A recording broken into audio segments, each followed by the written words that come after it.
That wordless wife left that woman before things got worse. Once they thought I was asleep, my husband and his mother changed completely. They left home, but came back shamelessly, saying they didn't want to lose their money, causing chaos. When I confronted them, "My name's Daisy. I'm 30. I got engaged to Brad after dating him for 5 years. We lived with his parents in their house. We planned to buy our own home when we had our first child. It's been almost 2 years now, but we haven't had a child yet, and we're still living with his parents. Living with my husband, his mom, and his younger brother, I often worried those around me. My parents lived far away, needing a flight to visit, and they regretted not being able to help more. Luckily, my husband was always kind, and I had a great relationship with my mother-in-law.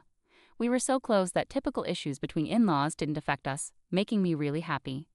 Then I had an accident and broke a bone. I was in a hospital, unable to move on my own. Right after the accident, my husband and mother-in-law visited me daily, concerned for my well-being. But now they only come once a week. I appreciated their visits, but the day after the doctor warned me about lasting injuries.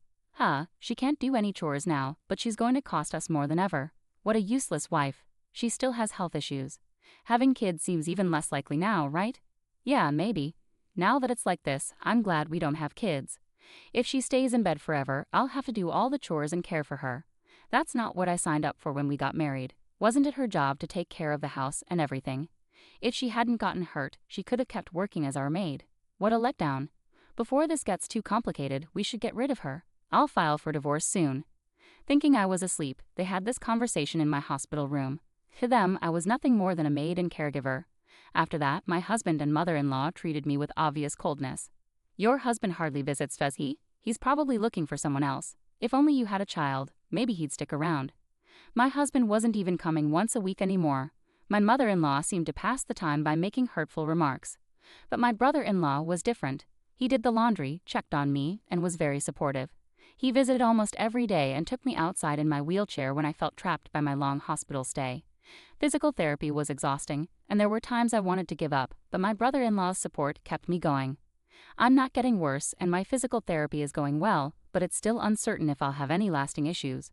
When I shared this with my husband and mother-in-law, really? See, I told you we should have gotten rid of her earlier. They started arguing about me. What are you two talking about? Aren't you being too harsh on Daisy, who's been taking care of our house and father all this time? In reality, I've been looking after my father-in-law for 5 years while dating my husband.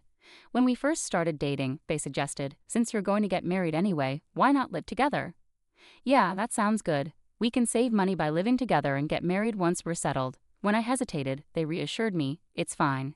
We have plenty of space, we won't intrude on your privacy, and you won't have to pay rent. You want to marry my son, right? How could I say no? But in return, Daisy, could you help take care of my father while you work from home? It's just for 4 to 5 hours a day when my mother is at her part-time job. My brother is also here, so you two can share the responsibility. My brother-in-law was also working from home, so he and I teamed up to care for my father-in-law at home. They had a close bond, especially over my father-in-law's hobby of collecting furniture, for which he even had a separate house. My brother-in-law and I enjoyed hearing about his hobby. My father-in-law cherished his caring son, Reagan. Over time, my father-in-law's health worsened, and after years of care, he passed away. After that, my husband proposed to me, saying, "Thank you for always taking care of my father. Let's stay together and get married." Despite my efforts in housework and caregiving, once I became unable to move, my husband and mother-in-law treated me as if I were worthless. Even I, normally calm, felt furious. "I insist you pay what you owe." "Well, I want to avoid any trouble, so I'll let you have the house. Let's forget about dividing the rest of the property." I wondered if he would really give me the house, but my father-in-law had left a substantial inheritance, which was divided among my mother-in-law, Brad, and Regan. Each of them received around $300,000, so Brad seemed financially stable. Regan was tasked with handling all the paperwork with the executor and had to make multiple court visits, which was quite a hassle. "No way, we can't give up the house. If we split the property, I'll lose half of my savings. It's just a big house in the countryside. Even if we give it to her, it's not a big deal. At best, it's worth about $100,000, and we'll have to deduct various fees when we sell it. It's cheaper than losing half of my savings." "Well, if you think so, Brad, but what if she asks for more later? What if rumors start spreading in the neighborhood because we left her?" The two argued over what to do with me. "Then I'll fake her in," Regan, Brad's brother, interrupted. "Why would you do that?" "You've had your eye on Daisy, haven't you? That's why you're so willing. You can have her if you want, but she's no longer any use to us. Don't expect to come back asking for Daisy or the house later." "Sure, why would I? Just make sure you don't come asking for money later. And remember, you can't return damaged goods." Brad and Reagan finalized the property transfer with legal paperwork through a lawyer. "I'll take some money for my savings. You should find a younger, healthier, prettier woman to marry and build a better life. Sound good? Hey, Daisy, get a lawyer to start the divorce process quickly," they said. They planned to stay in a hotel for a while and left the room. Regan and I silently watched them leave. I needed to find a lawyer to start the divorce process. With Regan's help, I filed for divorce, and within a few days, Brad and I were legally separated. A week later, Brad and my mother-in-law packed their things and moved out of the house. It felt odd that Regan, Brad's brother, continued to visit me. "Now that I'm no longer married to your brother, you don't have to worry about me," I told him. "I'm doing this because I want to. Our connection wasn't just because you were married to my brother. We've worked together caring for Dad and managing the house. We've talked more in these 7 years than my brother ever did with me. We're friends, right?" Regan said, smiling gently. All I could do was express my gratitude. A month later, I left the hospital. Even though I still had physical therapy sessions to attend, being home after such a long time felt like a relief. "Do you think they'll really come back?" "I'm worried they might return and make me work again," I expressed my concern to Regan. "If they do come back, I'll make sure they leave.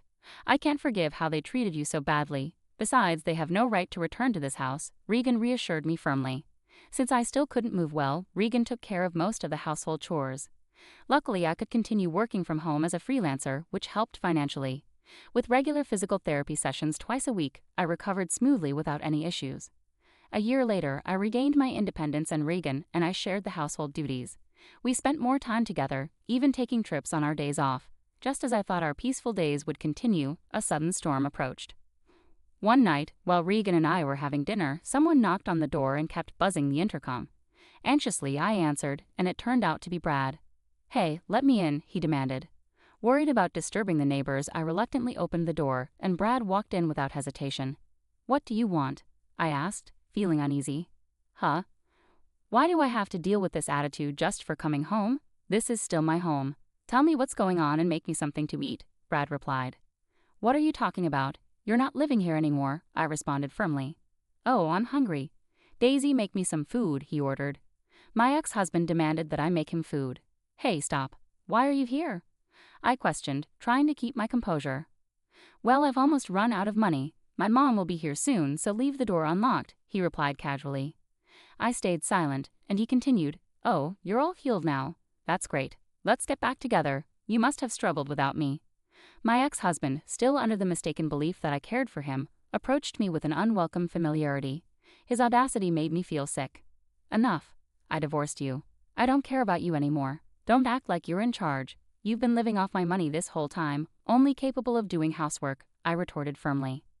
"Just do as I say and shut up," Brad shouted. Just then, the door opened, and his mother walked in. "You left the door unlocked? That's careless," she scolded. "What's going on here? She's getting too bold," she added, noticing the tension. So I was just giving her a bit of a lesson.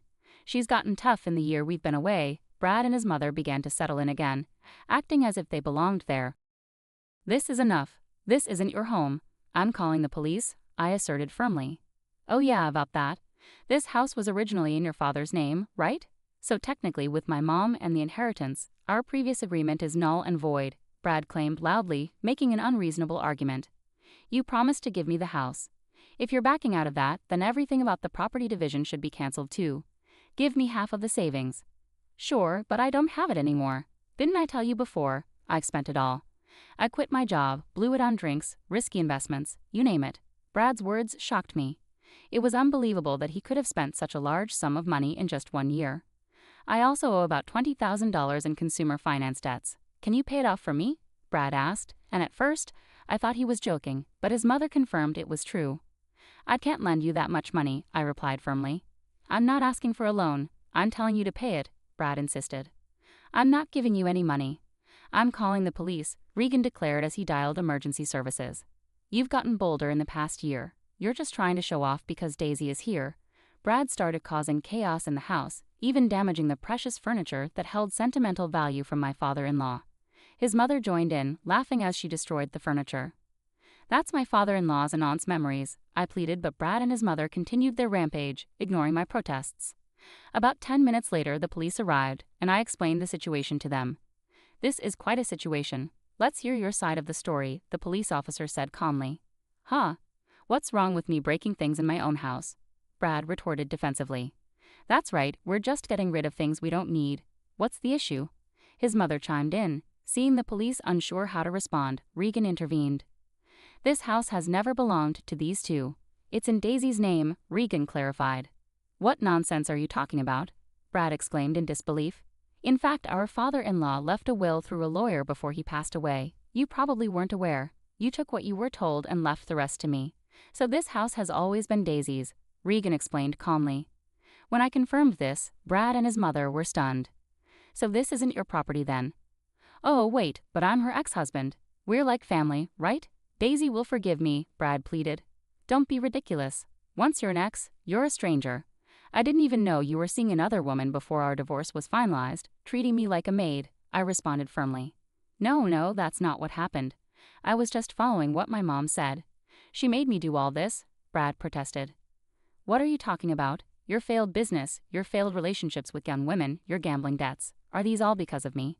His mother retorted. She then revealed that after our divorce, Brad had tried to marry a younger woman. He had also quit his job to start his own business, which failed within a month. Even though he had money initially, he became reckless after being rejected, gambling and claiming he could afford it. Now he was almost broke, with nearly nothing left. You brought this upon yourself. This is all Brad's fault, so please at least forgive me, his mother pleaded, their previous condescending attitudes replaced by desperation as they tried to shift the blame and beg for forgiveness.